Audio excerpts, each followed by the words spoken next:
माननीय राष्ट्रीय अध्यक्ष अखिलेश यादव जी ने इस विषय पर आपने खुद ही बताया, वो अपना वक्तव्य दे चुके हैं। उसके आगे और पीछे कुछ बोला जाना उचित नहीं है। ये प्रश्न चूंकि आपने मुझसे रखा तो प्रदेश की जनता ये महसूस कर रही, देश की जनता ये महसूस कर रही है कि चुनाव के बाद से, लोकसभा के चुनाव के बाद से बहुत तेजी से जघन्य अपराधों की घटनाओं में वृद्धि हुई है और उत्तर प्रदेश में तो बाढ़ आ गई है। अब सवाल ये है कि अयोध्या के घटना को इतना हाईलाइट क्यों? अयोध्या में विधानसभा का बाई इलेक्शन होना है, उसका फायदा उठाना। समाजवादी पार्टी का नाम एक वहां के स्थानीय किसी व्यक्ति को तथाकथित समाजवादी पार्टी का नेता बता देना और वहां के सम्मानित सांसद माननीय अवधेश प्रसाद जी के साथ कि उनका आदमी है जोड़ देना।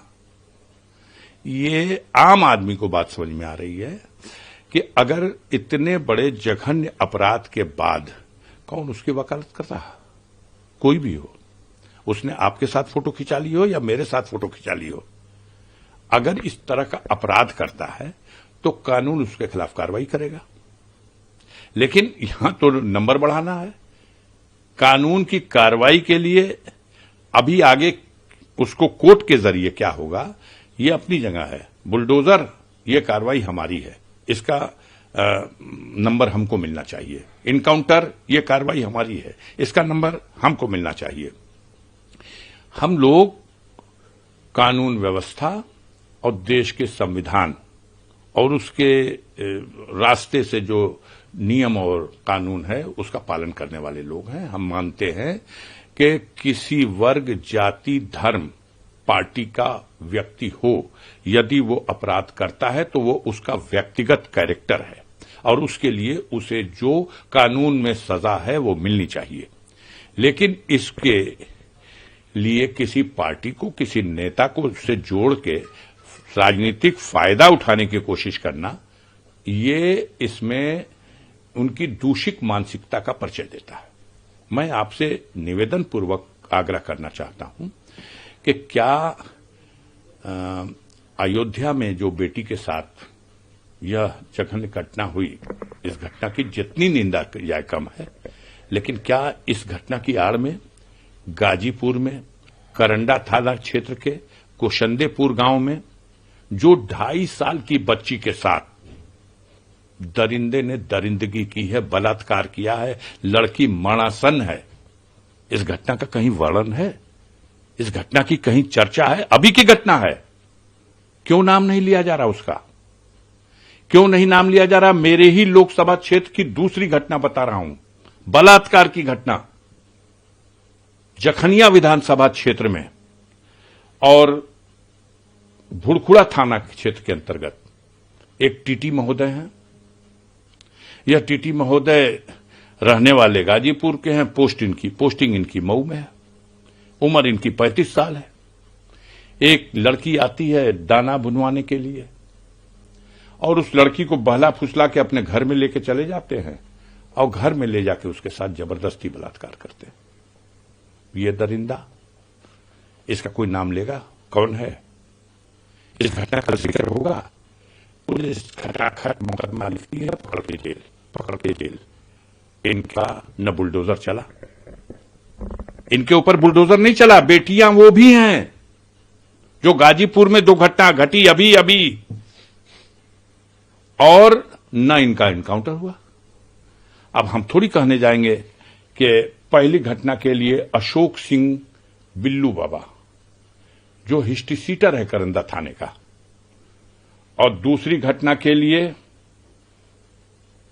ये जो टीटी साहब हैं अरुण कुमार सिंह, ये अरुण कुमार सिंह, वो अशोक कुमार सिंह।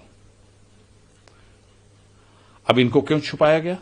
इनका क्यों नहीं इनकाउंटर हो रहा? इनका क्यों नहीं बुलडोजर चला? क्योंकि इनके पीठ पे ठप्पा लगा हुआ है कि बीजेपी के लोग हैं।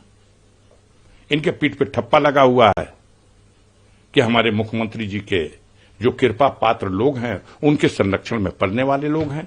स्वजाति लोग हैं, इसकी चर्चा थोड़ी होगी, इसकी चर्चा होगी। ऐसे कैसे चलेगा?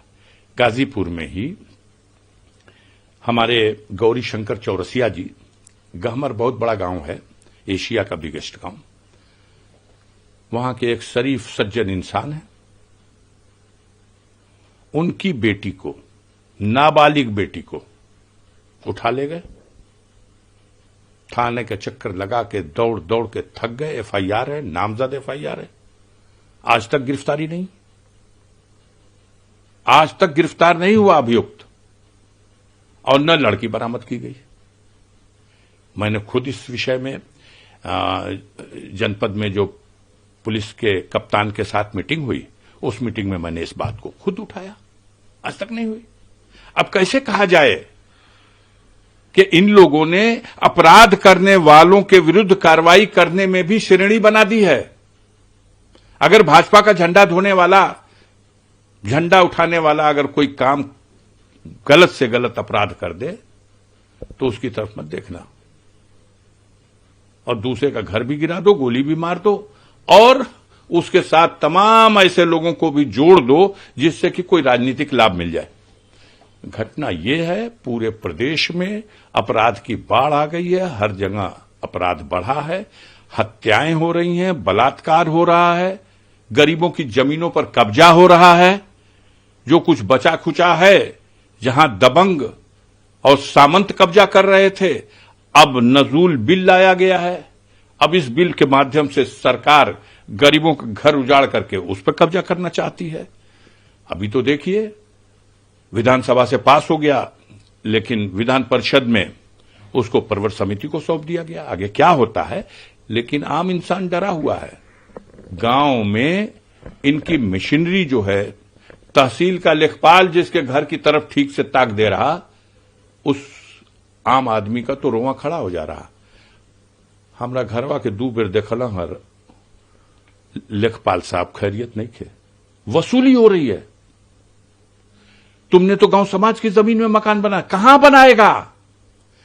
देश पे अंग्रेजों का कब्जा था, सारे देश की जनता लड़ी है, अंग्रेजों को भगाई है, जिसके बाप दादा कुर्बान हो गए, और जिस घर में वो रहते थे उस घर में उसके बच्चे आज रह रहे हैं, और उनके बच्चों से कहा जाएगा कागज दिखाओ।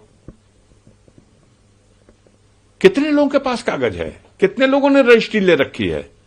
सभी तो गांव में बसे हैं, और गांव की वो जमीनें जब चकबंदी हो रही थी तो अतिरिक्त जमीनें निकाली गई, उन्हीं जमीनों में आबादियां बनी, प्राचीन आबादी, नई आबादी, नवीन परती, बंजर की जमीन, रिजर्व खाते की जमीनों को खाली कराया जाए तो समझ में आता है कि किसी ने अगर चक्रोड पकड़ रखी है, पोखरे पर कब्जा कर लिया है, कंपोस्ट खाद का गड्ढा, सौरस्थान अगर किसी ने कब्जा किया है, श्रेणी 32 के अंतर्गत अगर कोई रिजर्व जमीन पे कब्जा है।